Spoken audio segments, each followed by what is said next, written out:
সাংবাদিকদের কাছে তথ্য ভান্ডার থাকে, কিন্তু আমার ভান্ডারে ওটা ছিল না। বিড়াল দিবস কবে, কি দিবস, কোন স্বাধীনতা সংগ্রামীর জন্মদিন তিনি পোস্ট করেন, তা থেকে আমি শিখি। তিনি আমার শিক্ষক, তাই আমি তাকে শিক্ষক হিসেবে তাকে আমার প্রণাম করতে ইচ্ছা করছে, কিন্তু আমি প্রণাম করি না। বাবা মাকেও করি না, সেই জন্য কোনো শিক্ষক মহাশয়কে করি না, কিন্তু তাকে আমি শিক্ষক হিসেবে আমি বিনম্র শ্রদ্ধা জানাচ্ছি।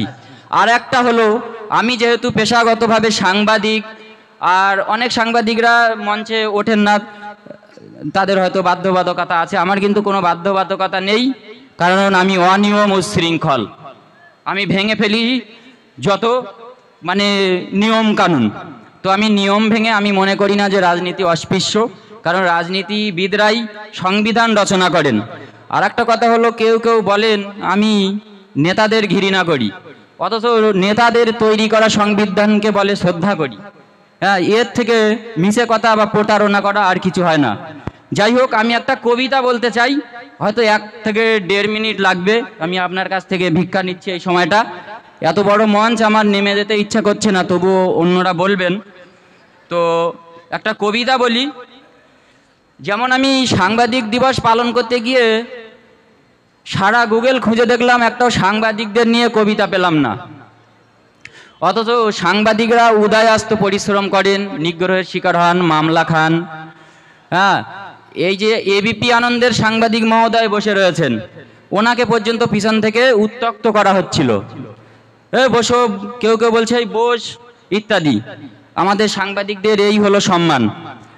তো সেই আক্ষেপের কথা আমি একটু লিখেছি।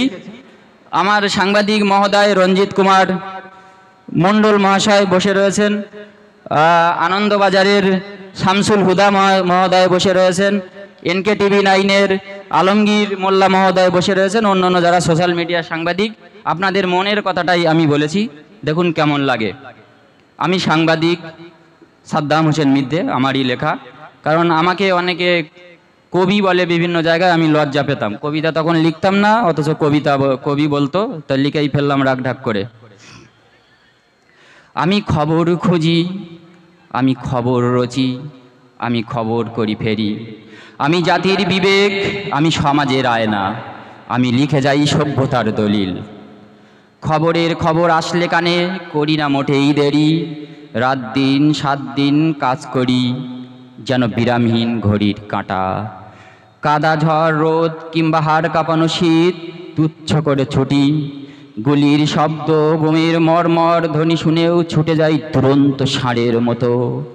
বন্যা খরা ভূমিকম্প মহামারীতেও আমি অবিরত। নানান কাজ আছে আমার, তবুও নেই কার্যালয়। উৎসবে অনুষ্ঠানে পাই না আমি প্রধান অথবা বিশেষ অতিথির মর্যাদা।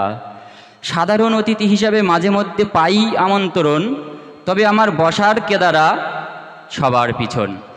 সাংবাদিকের পত্রিকাতে পাত্র চাই বিজ্ঞাপনে, শিক্ষক, চিকিৎসক, প্রকৌশলী, প্রশাসক, ব্যবসায়ী পাত্র চাই, অথচ সাংবাদিক পাত্র চায় না কেউ ভুল করে। যোগদান অনুষ্ঠান ছাড়াই কাজে যোগ দেই, বিদায় নেই বিদায় অনুষ্ঠান ছাড়া। মঞ্চ থেকে স্মৃতিচারণ কিংবা গুণগান করে রাখে না কেউ বক্তৃতা, আমাকে নিয়ে রচে না কেউ কবিতা কিংবা গানের পংক্তিমালা। কাশিতে মরলেও আমি দেখতে আসে না কেউ বাড়িতে, অবশেষে যাওয়ার সময় হলে যাত্রা করি কবরের দেশে। মরার পরেও মহান ব্যক্তির পাই না আমি তকমা, মহাপ্রস্থান হয়েছে বলে লিখবে না খোদ আমার পত্রিকা। মরার আগে আমাকে নিয়ে বসেছে কত সমালোচনা সভা, অথচ মরার পরে বসবে না জানি অন্তত একটি স্মরণ সভা। সবাই সুস্থ, সুন্দর, সতেজ আর নিরাপদ থাকুন। আসুন আমরা সবাই মিলে ভাঙড় গড়ি, জেলা গড়ি, রাজ্য গড়ি, একটি সুস্থ সুন্দর পৃথিবীর স্বপ্ন দেখি। আবার আসিব ফিরে ধানসিঁড়িটির তীরে। কবি জীবনানন্দের ভাষায় আমিও বলে যেতে চাই, আবার আসিব ফিরে নওশাদ সিদ্দিকী স্যারের রক্তদান শিবিরে। বিদায়, বাই বাই।